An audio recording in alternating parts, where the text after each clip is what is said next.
This is an analysis of the movie The King's Speech. After having seen this movie and this lecture, you should be able to discuss certain culture and social relations within the UK, or to be more specific, you should be able to discuss this movie. First, we will be having a general look at the movie, then jumping to setting. We will be having a look at the two main characters of the movie seen on this picture, looking at some of the conflicts of the movie, and then jumping to a bit more advanced aspects, theme. And finally, we will discuss a few tips for speaking in public. How do you become a good public speaker?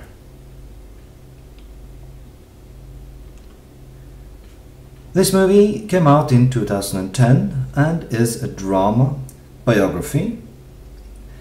It is ranked with 8 out of 10 points or stars on Internet Movie Database, imdb.com, which means that it's probably a good movie. It has a high rating. Movie is about the British King George VI before and after he became king. Mostly before. It's also about his speech impediment, his stammering, and his friendship with his speech therapist Lionel Logue. Setting.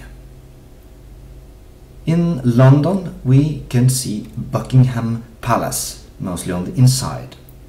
This is a huge palace decorated with gold and lovely patterns, ornaments, and its halls contain portraits of kings of past times, and you can see that this sort of makes an impression upon the king to be crowned, the main character. The seriousness of this place you could sort of grasp. Much of the same things can be said about Westminster Abbey, which is the big church. It's a dark place, cloister, huge church, and its halls are old, ancient, and a sort of oppressing mood. We can feel it. We can feel that the soon-to-be crowned king is worried as he strolls through these old halls. Then we are also at Lionel Logue's office and his home. We can say about both of those places that they are dark, sort of worn out, they look old. Their floors are wooden and squeaky, and yeah, that's about what we can say about these places.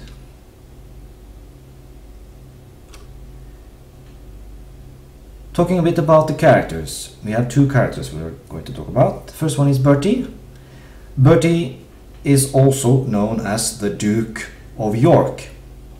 He's also known as Prince Albert, and by Lionel Logue and his family he's known as Bertie. He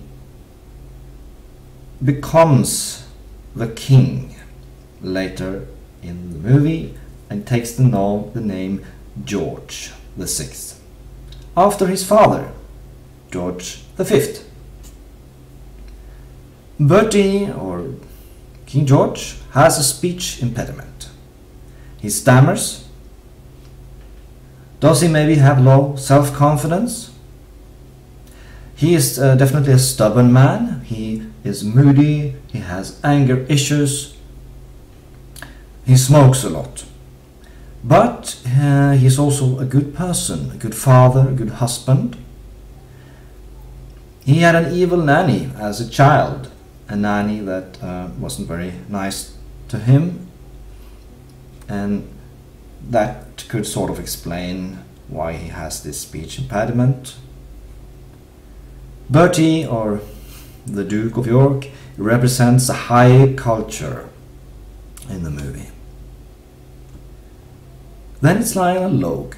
This man seems very professional at the beginning, at least, of the movie. He knows a lot of techniques to help people who stammer. He's a calm person. He is not a real doctor, though, and the church, the archbishop they find out this towards the end of the movie, and they want the king to get another speech therapist because he's not a real doctor. Everything he knows he has learned by himself. Logue is a family man. He has children. He acts in theaters. He's a dramatic person in some respects. He also represents lower culture. For example, he talks about going to the toilet. He says going to the loo.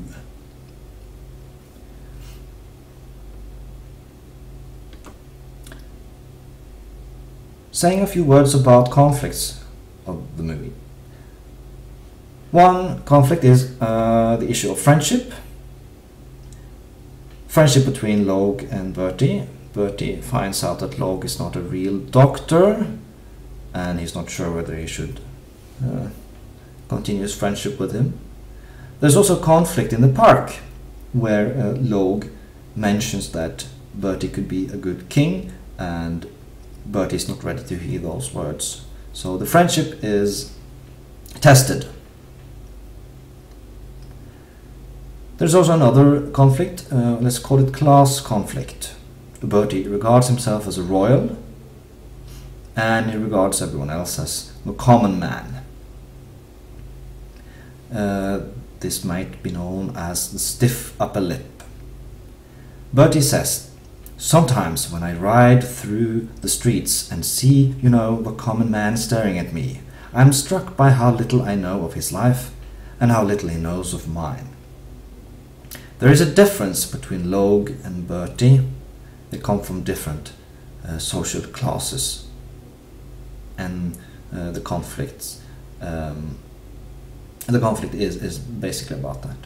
Then there is a third conflict, which we could call love. Wallis Simpson and King Edward were prohibited to marry by the church, and so he had to end his days as a king. He didn't even reign for a whole year before he stepped down as king to marry the love of his life, Wallis Simpson. She had been married before, maybe twice, and she was an American, and those were some reasons that the church didn't want to hear about any marriage between them.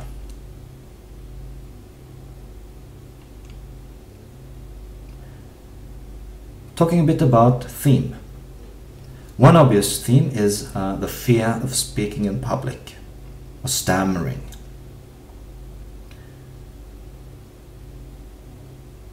Another theme is, we could call it the royal family, or being destined to be king, but he didn't really want to become king. Well, he didn't want it at all, but he had to. It was his duty, because his brother resigned, or his brother stepped down from the throne. We could say that war is a theme in the movie, although not very visible in this movie, but war loomed over Britain at that time. World War II was almost getting started, and Hitler was approaching Europe. And so there was a world in crisis, and the country needed a king who could unite the people and stand by the people, a person that the people could look up to in this time of crisis. So we could say that one theme is uniting the country. However you wish to formulate it, these are some of the themes in the movie.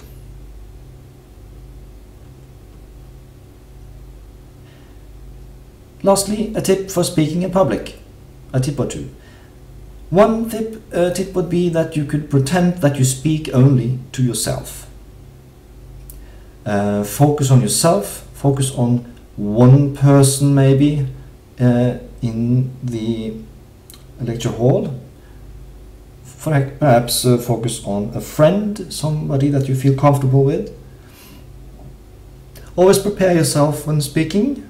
Practice in front of a mirror, practice in front of others, and hear other people's reactions. Good luck.